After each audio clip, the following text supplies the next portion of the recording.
اس سے پتہ چلتا ہے کہ قوتیں ہمیشہ جوڑوں میں ہوتی ہیں، جس کی وجہ دونوں اشیاء میں کوئی آپسی عمل ہوتا ہے۔ طلبہ، آپ یہاں پر دیکھ رہے ہیں کہ ایک فٹ بال کا کھیل ہے۔ جب ایک فٹ بال کے کھیل میں جب ایک کھلاڑی بال کو دیکھتے ہوئے اسے زوردار کک لگانے کی کوشش میں مخالف ٹیم کے کھلاڑی سے ٹکراتا ہے تو یہاں پر دونوں کھلاڑیوں کو چوٹ لگتی ہے۔ دونوں کھلاڑیوں کو کیوں چوٹ لگتی ہے؟ کیونکہ یہاں پر دونوں ایک دوسرے پر قوت لگاتے ہیں۔ تو طلبہ، ہم دوسرے لفظوں میں ہم یہ کہہ سکتے ہیں کہ قوتوں کا ایک جوڑا ہے، صرف ایک قوت نہیں۔ یہ مخالف قوتیں عمل یعنی کہ ایکشن اور رد عمل یعنی کہ ری ایکشن کہلاتی ہیں۔ ایکشن اور ری ایکشن قوتیں بھی کہلاتی ہیں۔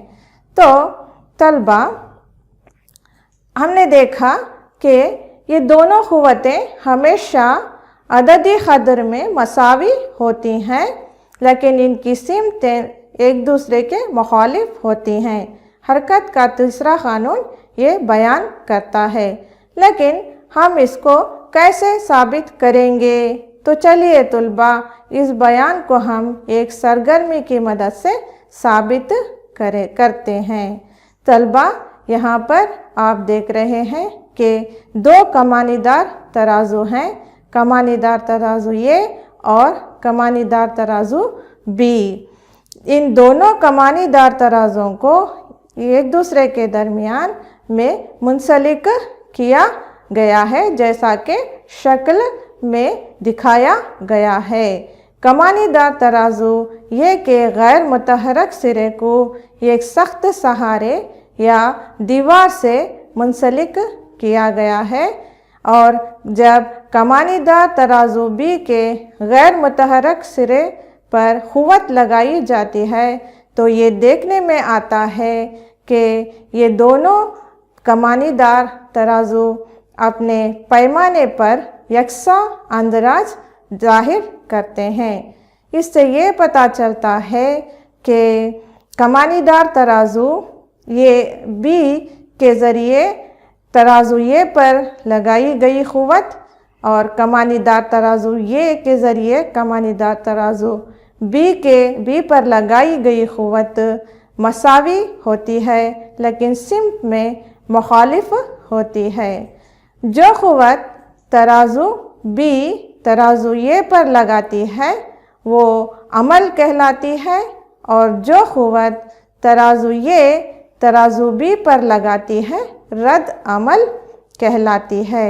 طلبہ، اس سے ہمیں حرکت کے تیسرے قانون کا متبادل بیان حاصل ہوتا ہے۔ تو حرکت کے تیسرے قانون کا متبادل بیان کچھ اس طرح سے ہے۔ ہر عمل کے لیے ایک مساوی اور مخالف رد عمل ہوتا ہے، لیکن یہ ضرور یاد رکھنا چاہیے کہ عمل اور رد عمل ہمیشہ دو مخالف اشیاء پر کام کرتے ہیں۔ طلبہ، حرکت کے تیسرے قانون کا متبادل بیان ہے: ہر عمل کے لیے ایک مساوی اور مخالف رد عمل ہوتا ہے، لیکن ہمیشہ یہ ضرور یاد رکھنا چاہیے کہ عمل اور رد عمل ہمیشہ دو مخالف اشیاء پر کام کرتے ہیں۔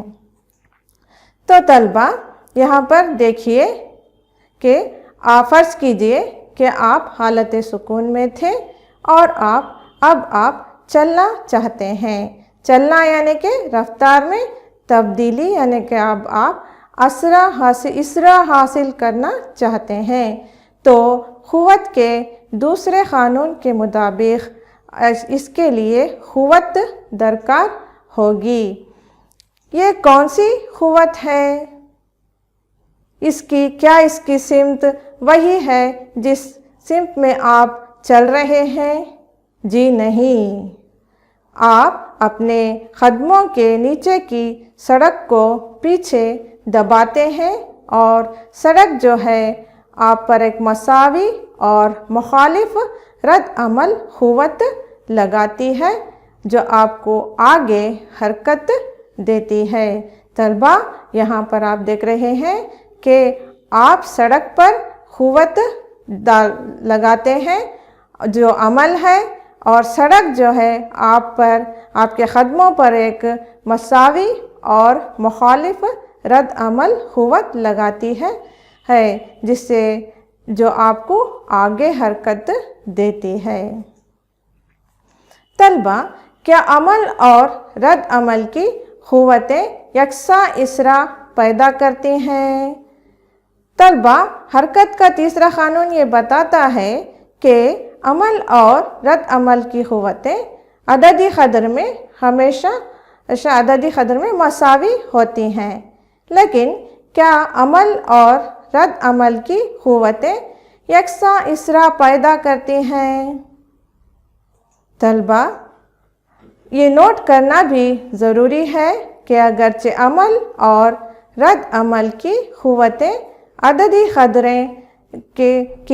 قدریں ہمیشہ مساوی ہوتی ہیں، لیکن ضروری نہیں کہ یہ قوتیں یکساں اثرا پیدا کریں، کیونکہ ہر قوت مختلف اشیاء پر کام کرتی ہے جن کی کیمیت مختلف ہو سکتی ہے۔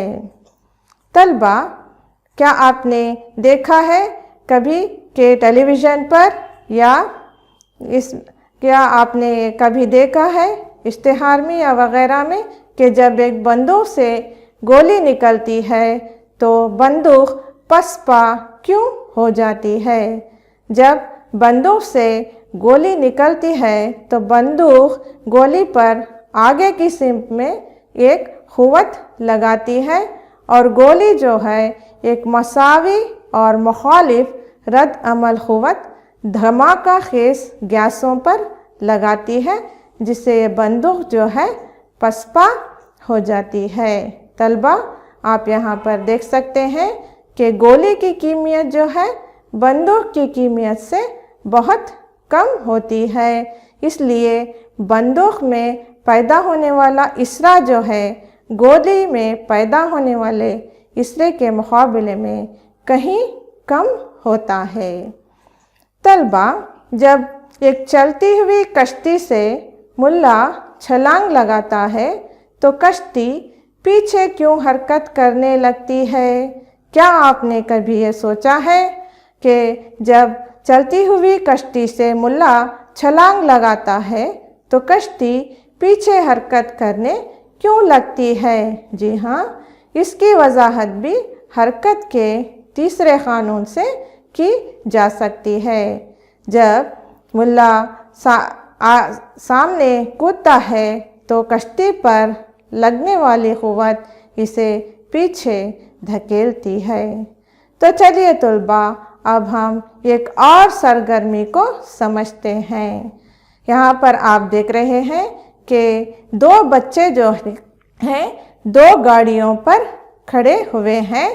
جب ایک ریت سے بھرا ہوا تھیلا یا کسی بھاری شے سے بھرا ہوا تھیلا ان دونوں بچوں میں سے کسی ایک بچے کے ہاتھ میں دے دیا جاتا ہے اور اس کو کیچ کھیل کھیلنے کے لیے کہا جاتا ہے، تو آپ کیا مشاہدہ کریں گے؟ جب یہ بچے تھیلے کو کیچ کرتے ہیں تو آپ گاڑیوں کی حرکت کا مشاہدہ کریں۔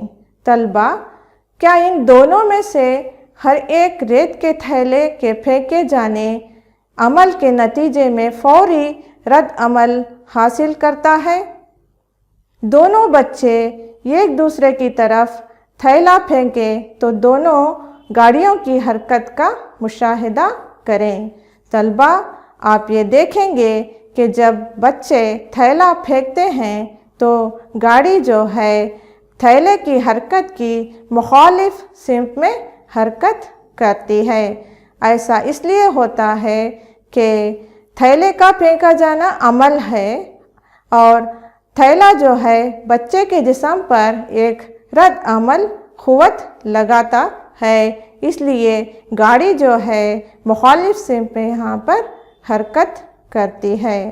طلبہ، اوپر کی سرگرمی میں اگر ہم ایک گاڑی پر 2 بچے اور دوسری گاڑی پر ایک بچہ کھڑا ہو تو کیا ہوگا؟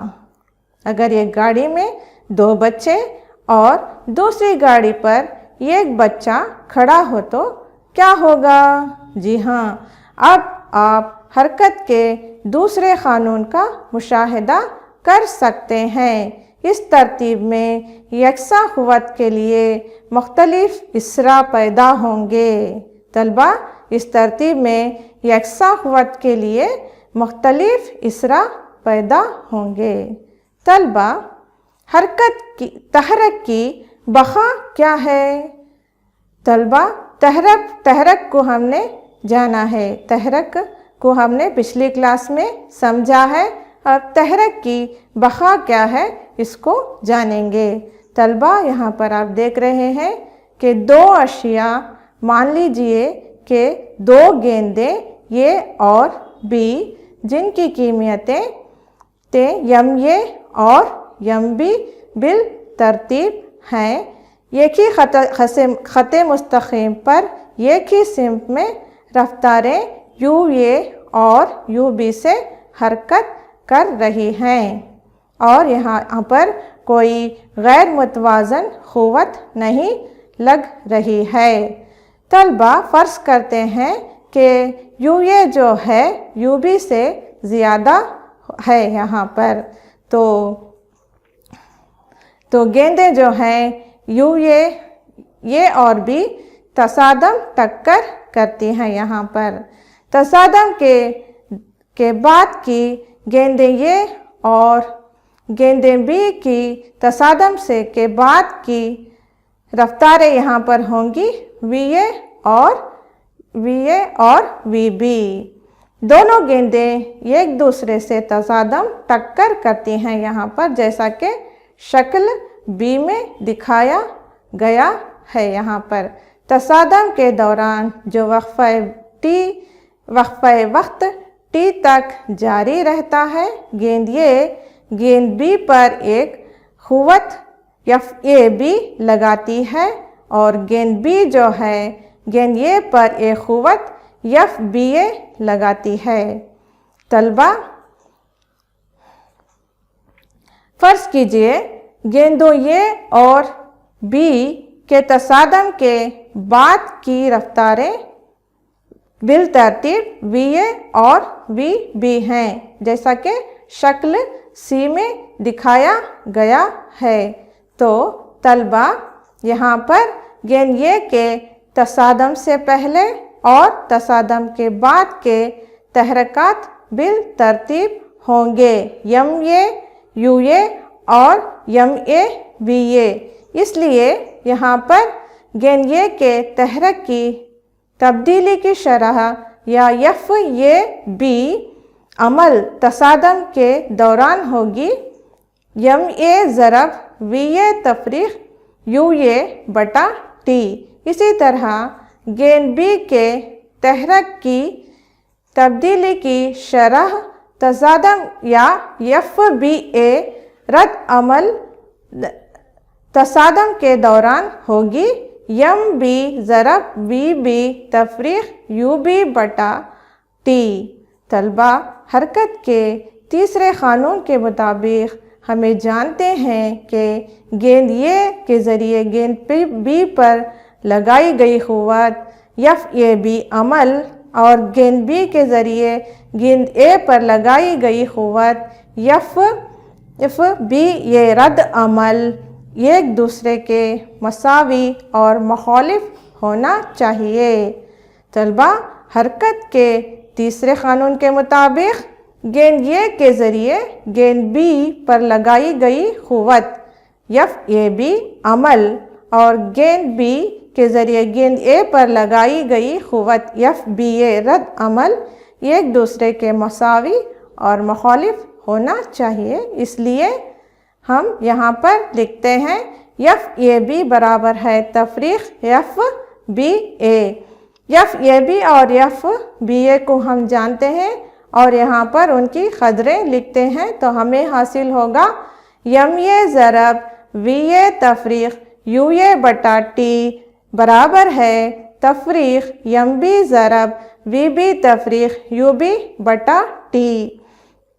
طلبہ اس کو حل کرنے سے ہمیں حاصل ہوتا ہے یم اے یو اے جمع یم بی یو بی برابر ہے یم اے وی اے جمع یم بی وی بی۔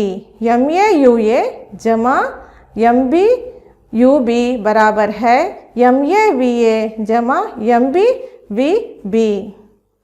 طلبہ یعنی کہ دونوں گیندوں کا کل تحرک تبدیل نہیں ہوتا یا اس کی بقا ہوتی ہے بشرط یہ کوئی دوسری باہری قوت کام نہ کر رہی ہو۔ طلبہ تو تصادم سے پہلے کے تحرکات کا تصادم سے پہلے دو اشیاء کے تحرکات کا حاصل جمع تصادم کے بعد دونوں اشیاء کے حاصل جمع کے مساوی ہوتا ہے بشرط یہ کہ ان پر کوئی باہری غیر متوازن قوت نہیں لگ رہی ہو۔ اسے تحرک کی بقا کا قانون کہا جاتا ہے۔ اس بیان کو متبادل شکل میں اس طرح بھی کہا جا سکتا ہے کہ دو اشیاء کا کل تحرک تبدیل نہیں ہوتا یا تحرک کی بقا ہوتی ہے۔ طلبہ تو چلیے اب ہم ایک سرگرمی کو سمجھنے کی کوشش کرتے ہیں۔ طلبہ یہاں پر آپ دیکھ رہے ہیں کہ ایک بڑے سائز کا غبارہ لیتے ہیں اور اس کو پورا پھلا لیتے ہیں، اس کی گردن کو دھاگے کی مدد سے باندھ دیتے ہیں۔ یہ ایک پیپر کی نلی یا سٹرا لے کر اور چپکانے والے ٹیپ کی مدد سے اس سٹرا کو غبارے کی سطح پر چپکا دیتے ہیں۔ نلی کے اندر دھاگا پروتے ہیں۔ یہ دھاگے کا ایک سرا آپ میں سے کوئی ایک پکڑے اور دھاگے کا دوسرا سرا جو ہے اپنے دوست سے کہیے کہ کچھ دوری پر دھاگے کے دوسرے سرے کو پکڑیں۔ طلبہ جب آپ غبارے کے گردن پر بندھے ہوئے دھاگے کو کھولتے ہیں تو آپ یہ دیکھتے ہیں کہ جس سمت میں غبارے کے اندر بھری ہوئی ہوا نکلتی ہے وہ سمت کے مخالف سمت میں غبارہ جو ہے حرکت کرتا ہے۔ طلبہ ایک اور سرگرمی کو ہم سمجھنے کی کوشش کرتے ہیں۔ یہاں پر ایک عمدہ شیشے کا ٹیسٹ ٹیوب لیجئے، اس کے منہ پر ایک سٹاپ کاک رکھ دیجئے۔ اس میں ٹیسٹ ٹیوب میں تھوڑا سا پانی لیجئے، دو تارے یا دھاگوں کی مدد سے اس ٹیسٹ ٹیوب کو افقی طور پر اس طرح لٹکائیے جیسا کہ شکل میں دکھایا جا رہا ہے۔ یہ ایک برنر چولہے کی مدد سے اس ٹیسٹ ٹیوب کو گرم کریں جب تک کہ اس میں کا پانی جو ہے بخارات نہیں بنتا۔ جب اس کے اندر کا پانی جو ہے بخارات بنتا ہے تو آپ یہ دیکھتے ہیں کہ سٹاپ کارک جو ہے حرکت کر کے نکل جاتا ہے۔ طلبہ آپ یہ دیکھ سکتے ہیں کہ جس سمت میں سٹاپ کارک حرکت کرتا ہے اس سمت کے مخالف سمت میں یہ ٹیسٹ ٹیوب جو ہے پسپا ہوتی ہے۔ طلبہ اس سرگرمی سے حرکت کے تیسرے قانون کو ہم سمجھ سکتے ہیں۔ طلبہ تو چلیے اب ہم حرکت کے تیسرے قانون سے جڑے کچھ مسائل کو حل کرتے ہیں۔ 40 کلوگرام کیمیت کی ایک لڑکی افقی رفتار 5 میٹر فی سیکنڈ سے ایک رکی ہوئی گاڑی جس کی کیمیت 3 کلوگرام ہے جس میں بے رگڑ پہیے لگے ہوئے ہیں پر کودتی ہے۔ جب گاڑی حرکت کرتی ہے تو اس کی رفتار کیا ہوگی؟ مان لیجئے افقی سمت میں کوئی غیر متوازن قوت نہیں لگ رہی ہے۔ حل: مان لیجئے کہ لڑکی جب گاڑی پر حرکت کرتی ہے تو اس کی رفتار v ہے۔ طلبہ، تفعال سے پہلے لڑکی اور گاڑی کا کل تحرک ہوگا 40 کلوگرام ضرب 5 میٹر فی سیکنڈ جمع 3 کلوگرام ضرب 0 میٹر فی سیکنڈ، کیونکہ گاڑی پہلے حالت سکون میں تھی تو ہمیں حاصل ہوگا ان کو ضرب کرنے اور دونوں کو جمع کرنے پر 200 کلوگرام میٹر فی سیکنڈ۔ تفعال کے بعد تحرک ہوگا دونوں کا 40 جمع 3 کلوگرام ضرب 20 میٹر فی سیکنڈ، یعنی کہ 43 کلوگرام میٹر فی سیکنڈ۔ تحرک کی بقا کے قانون کے مطابق ہمیں جانتے ہیں کہ تفعال کے دوران کل تحرک کی بقا ہوتی ہے، اس لیے یہاں پر 43 برابر ہے 200، یعنی کہ v برابر ہے 200/43 برابر ہے 4.65 میٹر فی سیکنڈ۔ اس لیے لڑکی گاڑی پر 4.65 میٹر فی سیکنڈ کی رفتار سے حرکت کرے گی۔ اس کی حرکت کی سمت وہی ہوگی جس سمت میں وہ کودی تھی۔ طلبہ، 2 اشیاء جن میں سے ہر ایک کی قیمت 1.5 کلوگرام ہے، ایک ہی خط مستقیم پر لیکن مخالف سمتوں میں حرکت کر رہی ہیں، تصادم سے پہلے دونوں میں سے ہر ایک کی رفتار 2.5 میٹر فی سیکنڈ ہے اور تصادم کے دوران ایک دوسرے سے چپک جاتے ہیں۔ تصادم کے بعد مجموعی شے کی رفتار کیا ہوگی؟ پہلی شے کی قیمت m1 برابر ہے 1.5 کلوگرام، دوسری شے کی قیمت m2 برابر ہے 1.5 کلوگرام۔ تصادم سے پہلے دوسرے شے کی رفتار u2 برابر ہے تفریق 2.5 میٹر فی سیکنڈ۔ تصادم سے پہلے پہلی شے کی رفتار u1 برابر ہے 2.5 میٹر فی سیکنڈ۔ تصادم کے بعد فرض کرو دونوں کی مجموعی رفتار v ہے۔ تحرک کی بقا کے قانون کے مطابق تصادم سے پہلے کا تحرک برابر ہے تصادم سے بعد کا تحرک، تو ہمیں حاصل ہوگا یہاں پر m1 u1 جمع m2 u2 برابر ہے m1 جمع m2 ضرب v۔ ان کی قدریں یہاں پر رکھنے پر ہمیں حاصل ہوتا ہے 3v برابر ہے 0، یعنی کہ v برابر ہے 0 میٹر فی سیکنڈ۔ تصادم کے بعد دونوں کی مجموعی رفتاریں جو ہیں 0 میٹر فی سیکنڈ ہوگی۔ تو چلیے طلبہ، اب ہم یہ جانیں گے کہ آپ نے اس کلاس میں کیا سیکھا۔ کیا عمل اور رد عمل کی قوتیں یکساں اثرات پیدا کرتی ہیں؟ نہیں۔ حرکت کا تیسرا قانون بیان کرو۔ ہر عمل کے لیے ایک مساوی اور مخالف رد عمل ہوتا ہے، لیکن یہ ضروری یاد رکھنا چاہیے کہ عمل اور رد عمل ہمیشہ دو مخالف اشیاء پر کام کرتے ہیں۔ تحرک کی بقا کا قانون کیا کہتا ہے؟ دو اشیاء کا کل تحرک تصادم میں تبدیل نہیں ہوتا یا تحرک کی بقا ہوتی ہے۔ گھر پر کام نوٹ کر لیں۔ اگر عمل ہمیشہ رد عمل کے مساوی ہوتا ہے تو وضاحت کیجیے ایک گھوڑا گاڑی کو کیسے کھینچتا ہے؟ آپ یہ کیسے ثابت کریں گے کہ ایک جدا نظام میں جہاں کوئی باہری قوت نہ استعمال ہو وہاں تحرک کی بقا ہوتی ہے؟ 3 کلوگرام کا ایک ڈمبل اگر 80 سینٹی میٹر کی اونچائی سے فرش پر گرتا ہے تو وہ فرش کو کتنا تحرک منتقل کرے گا؟ اس کا نیچے کی سمت میں اثرات 10 میٹر فی مربع سیکنڈ لیجئے۔ شکریہ طلبہ، میں یہ امید کرتی ہوں کہ آپ گھر پر کام کو بجا لائیں گے اور جو کچھ بھی اس مطالعے میں آپ نے سیکھا اس کو اور زیادہ سیکھنے کی کوشش کریں گے. اللہ حافظ. ಅನುದಿನ ಅನುಕ್ಷಣ ಮನೆಯಲ್ಲೂ ಕಲಿಯೋಣ, ಕಲಿಕೆಯ ಹೊಸ ಹಾದಿಯಲಿ ಜೊತೆಗೂಡಿ ಹೆಜ್ಜೆಯ ಹಾಕೋಣ, ಸಂತಸದಿ ಕಲಿಯೋಣ ನಮ್ಮ ಹೆಮ್ಮೆಯ ಈ ಕ್ಲಾಸಿನಲ್ಲಿ. Yes, sir. Yes, teacher.